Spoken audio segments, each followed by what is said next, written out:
Hey, folks, if you just saw me come in and out here, yeah, I was just, I forgot a sheet of paper I wanted to look at while I was doing this review, so I decided just to restart here a little bit. Nothing wrong with that. Welcome to another Drink and Wink info review. This is going to be a short one. Today we're going to talk about something that's interesting. We're going to talk about a relatively new Jameson release. We've been socializing the last couple of Sundays, and we sometimes when I want to bring up I don't want to bring a bottle that I've already opened up. I just want to bring something new, but we're going to a place that's not a whiskey hang per se.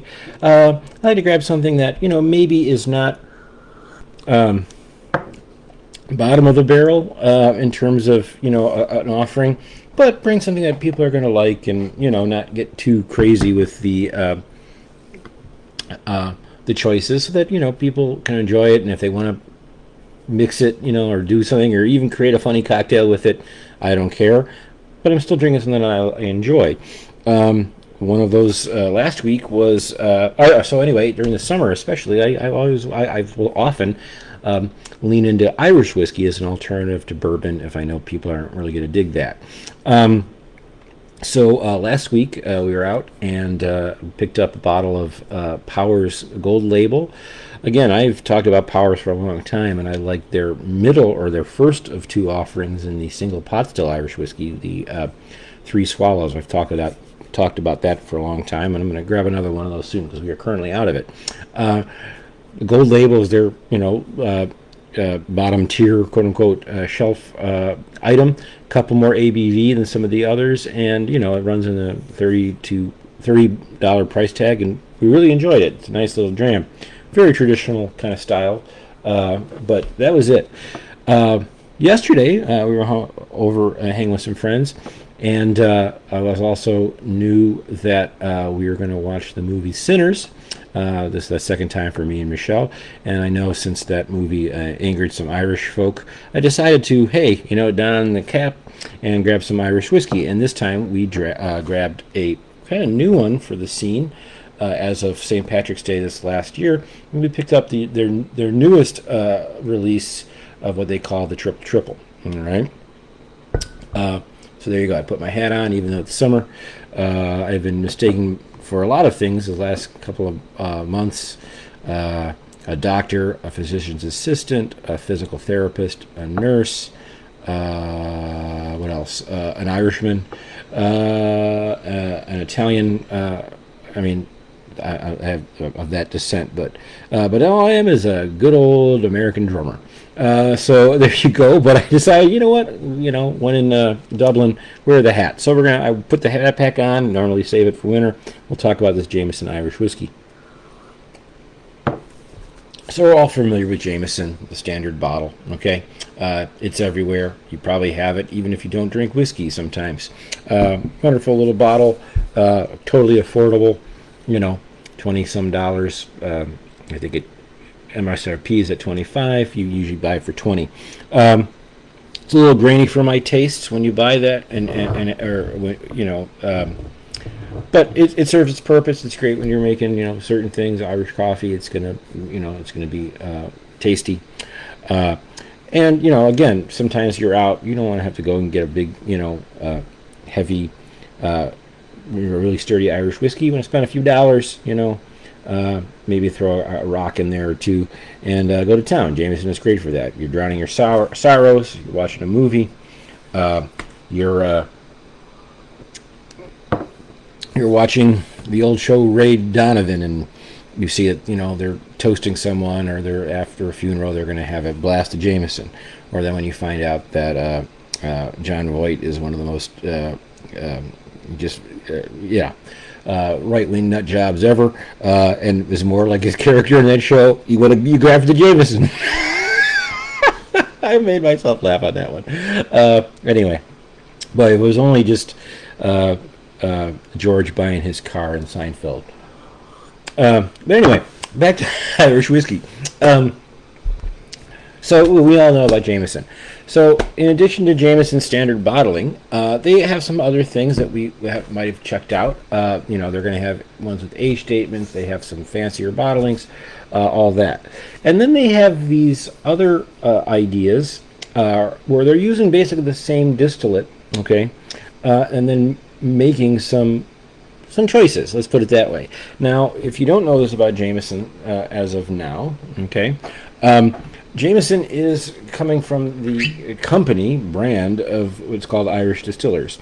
Now, Irish Distillers has many brands under its auspices. We've got, let me see if I can get them all, Middleton, the Spot whiskeys, and Redbreast, which people don't know because they think kind of that they're competition, but they're both owned by the same company. Is Powers in there? Powers and Jameson. I can't remember what I'm leaving out there. I think thinking out leaving out one that's very obvious. But anyway, they own all the. I don't know how to always pronounce this, but Napog's Castle is also owned by them, and I think it's not relatively new. Something has changed hands with them. I'm blanking on it, and it's not that important. But anyway, they're all owned by the same company. So when they're putting this stuff together. Typically, this is not like, okay, we're going to make Jameson, and then they make some special blend for that. Usually, this is a combination of some copper pot still Irish whiskey that is going into others, along with green whiskeys and all that. So, but they got the formula down. Obviously, they're not changing it up that much.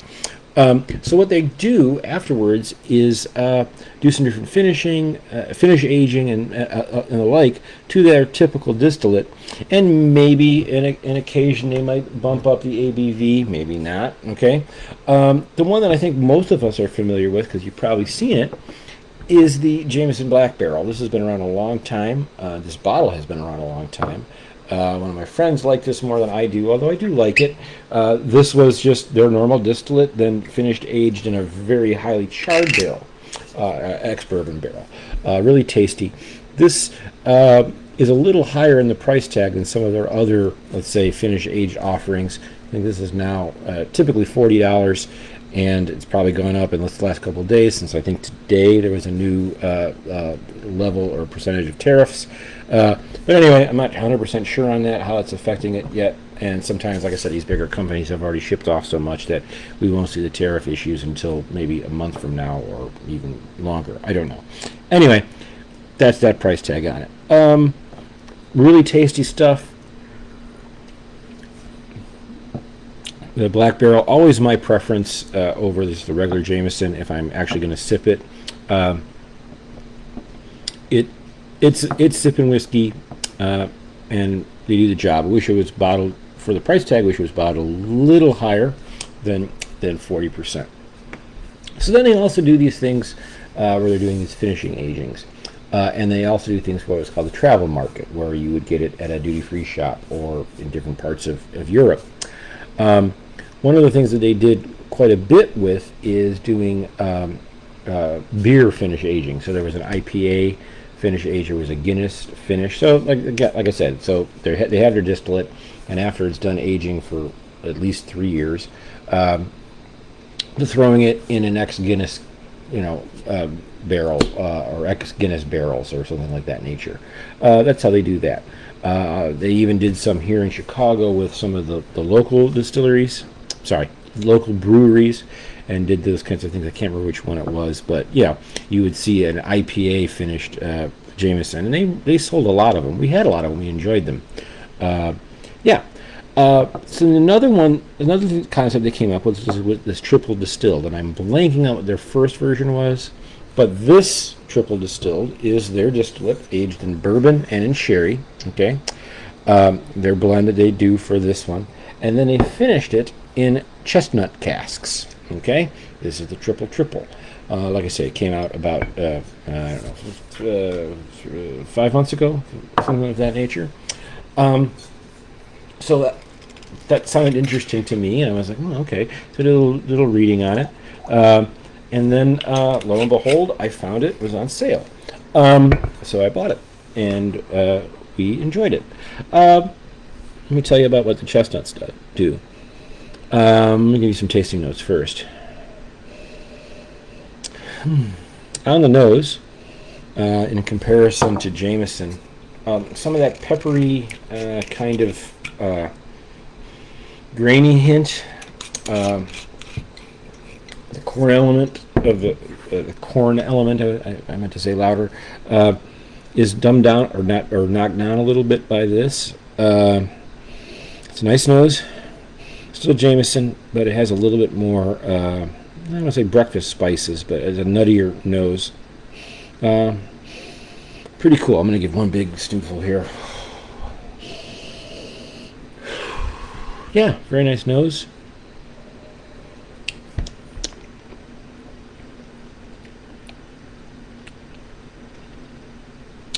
On the taste, a creamier vibe than regular Jameson. Perhaps a little heavier on mouthfeel. Nuttier, obviously chestnuts, but also it knocks down some of the oaky flavors, the corn husk flavors, that kind of graininess. And when I say that, I mean both. They're using grain whiskey and just actually not gritty. I mean, regular Jameson doesn't taste gritty, but it just feels like a little more composed here. It just was aged a little longer, obviously, if you're adding that finish age. But the chestnut stuff is really knocking it down and giving it a nice vibe.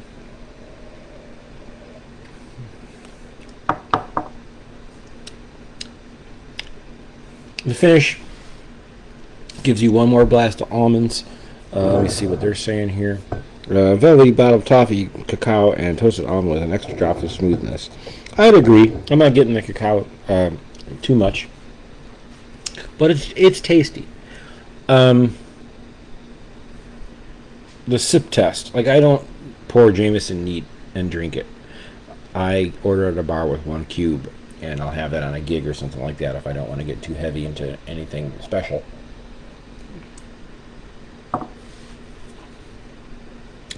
This is sippable. I know I sipped quite a bit of it last night. Then put a cube on it. I really like it. In terms of, it's just very drinkable whiskey. It reminds me of a couple of the Irish whiskeys that have done Caribbean casks, meaning they finished in rum, in that it gives it a little more weight and a little bit more, I don't have another and. It gives it a little more weight, and I do. A little bit more of a depth, a little more nuttiness, a little more just brown notes. However, on some of those rum ones, like Tullamore Dew's Caribbean cask finish Irish whiskey, even Teeling's, which I like very much, the regular Teeling is a rum cask finish. Obviously, it's going to add some sweetness level. This is not having that. So it's a very light blast of it. If you're getting chocolate out of this,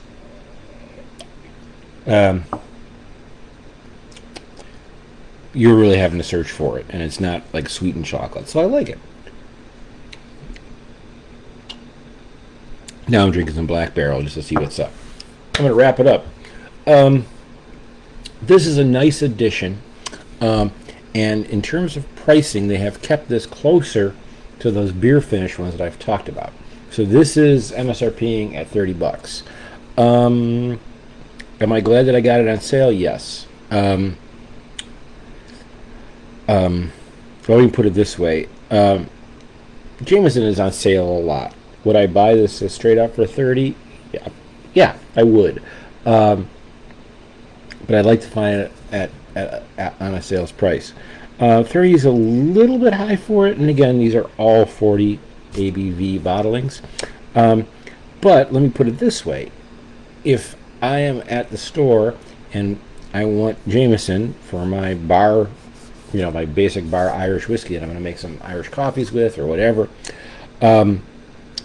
if they are both at the regular price or they're both on the sale price, I'm going to go with this one. MSRP for regular Jameson is $25. This is $30. This, I don't know that if this, as long as this exists, I don't know that I'll buy another bottle of regular Jameson, because it's literally, it sounds so jive to say this, but it's a little better. It's a little tastier, And again, if I'm going to use this in a drink, it's mostly going to be Irish coffee, or maybe in tonic or something like that. Irish in tonic, then maybe the regular Jameson might be better.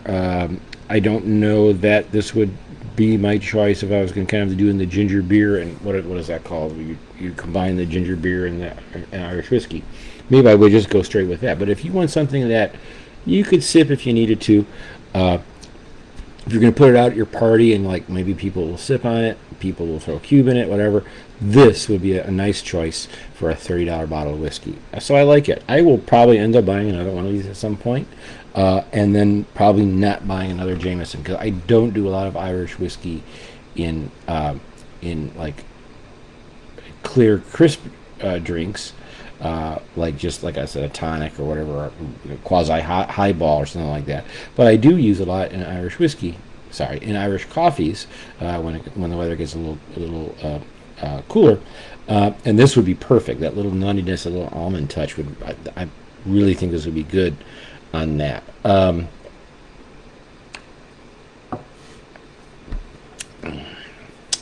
It's really nice. I'm gonna give it a.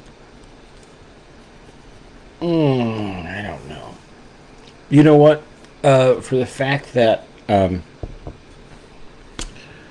let's say 7.9, okay, just barely under the 8. Yeah, 7.9. That's a very nice score for what I could say. Like I said, it's probably just as long as if I'm looking in the shop and I need to get my basic Irish whiskey from Jameson, and now when I'm out of my regular bottle, I'll buy this, and it'll be my replacement. Like I said, just keep in mind in the price range area, this isn't trying to be Black Barrel. Black Barrel is always going to be very definitive. Black Barrel is very interesting taste that gives you a big blast of charred wood, older wood. It's in a different ballpark, and it's also in a different ballpark of price.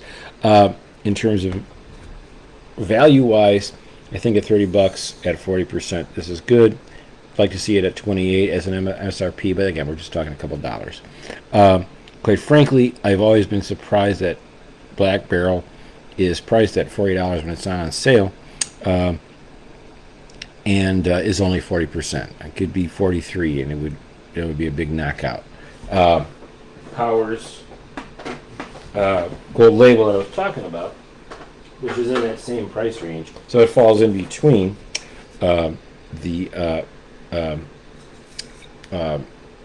this triple distilled. Powers White Label is like a 33, 34 MSRP, and that one is bottled at. Okay, I was wrong when I said that it was distilled. That was part of the whiskey. This is Middleton, but this one, their bottom, Gold Label, a $33 bottle, is bottled at 43.25, and you can definitely taste it. This one is more of a sipping whiskey, and it's okay. Matter of fact, the gathering we were at, like 5 people were sipping it, and all rather enjoyed it. This one, okay, there you go. So I told you a little bit about whiskey and all that, Irish whiskey, all the different Jamesons, proud of Powers again. Overall, I give it, like I said, 7.9, and I would recommend it. Like I said, if you are not, let's say you are like, you've used Irish whiskey for just obvious things, and you're, downing it, and blending it with stuff, and now you're like, what's the lowest I can spend and get a sipper that you could literally drink neat? This is fine. Really nice. Okay, so I brought you a whiskey that I just said is fine, but that's kind of it's okay, No, I'm kidding. I like it, and it's a nice addition to their lineup. And that's what I try to do here. I never want to get too many in succession that we're talking about really expensive stuff that is unapproachable, or it has a very unique or it's in need of a taste profile, or not taste profile, but a taste preference that only a few of you are going to like. So every once in a while, I like to bring something that's, you're going to find at grocery stores, all that kind of stuff. Matter of fact, I did find this at a grocery store. Now that I'm thinking about it, I did not buy this at a liquor store. I bought this at our Jewel, and it was on sale. So there you go. Looking forward to hearing what you think. tell me a little bit more about, if you would like to, just as an offside, as we get into the dog days. I think that's what that is, right? Isn't August the dog days of summer? Augie doggy? I can't think so. I can't think. Let me know about